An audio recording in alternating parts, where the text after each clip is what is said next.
miteny aminao déjà ajanona io tsy ambovinao zahay malagasy ka laninao ny volanay fa tsy sady manambany atsika sady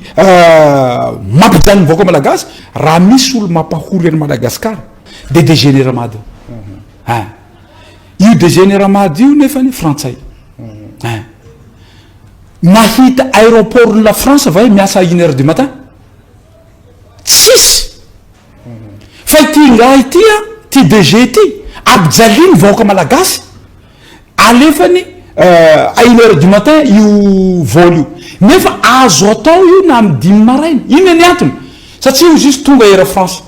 de 1h du matin zany olona ray andrasanay rehetra eo olona ray andrasany eo satria olona avy any Frantsa andrasany eo misy raha tsisy olona mihitsy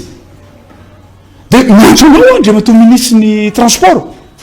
de ekenao ve io DG io mampijaly mivaoaka malagasy nefa any France tsy misy à 1h du matin fa mikatonao daholo ny zavatra rehetra za ultimate ny Air France za zany ultimate farany ambony be mihitsy la Air France fantatro zany mikatona ao rehefa manomboka 1h du matin aty sokafiny tsy vitany sokafiny misy vola alohany zany misy vola payenao zany voly local resako eto satria na ny jirama hopehana am'zany na ny rano hopehana an'zany na ny transport miakatra satria andro haly andehanao taxi miakatra andro haly be iny zay tenenako hoe de nareo fitondrana zany mijery fotsiny manao vacances nareo any Dubai manokatra raha tsy mipoka iny manao vacances nareo any Nosy-Be manao vacances nareo any Toliara nefa ty DG ny Eramady mampijaly ny vahoaka malagasy de eto miteny aminao DG ajanona io tsy ambovinao zahay malagasy ka laninao ny volanay satria olona ray mirehitra daola ny projecteur rehetra olona ray no andrasana avy any France any tsy misy akory enao mety teny amiko anao mafana Madagasikara de ATR reo raha azafady afaka ataotsika 8h du matin makany Toliara satria piste tao afaka mandray à 8h du matin non 8h du soir de afaka ataotsika koa amienina maraina afaka atao amienina maraina fa ampijaliny ty DG tsy mahay ninina ty ny vahoaka malagasy am'izao fotoana zao impiry moa izy manao déclaration rehefa miteny ohatran zao tsika de tsy manapa-kevitry ny fitondrana zany valiteny zany anay diso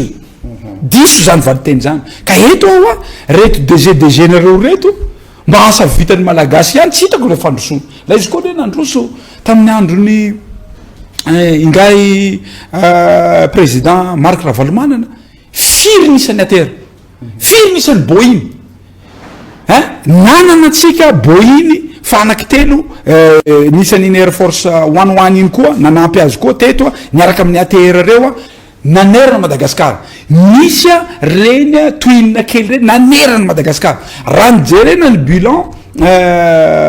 bilan financier ny zareo positif tsy miteny tena fa tsy sady manambany atsika sady mampijany mivaoaka malagasy sady amin'ny fomba ahoana ka raha vao niteny fotsiny ao any amin'ny 30 millions de francs raha za miala Toliara mandeha any Fort Dauphin zay zareo vao nijerijery zika zao mbola tsy vita tanteraka 30 millions de francs miala Nosy-Be mandeha any Dego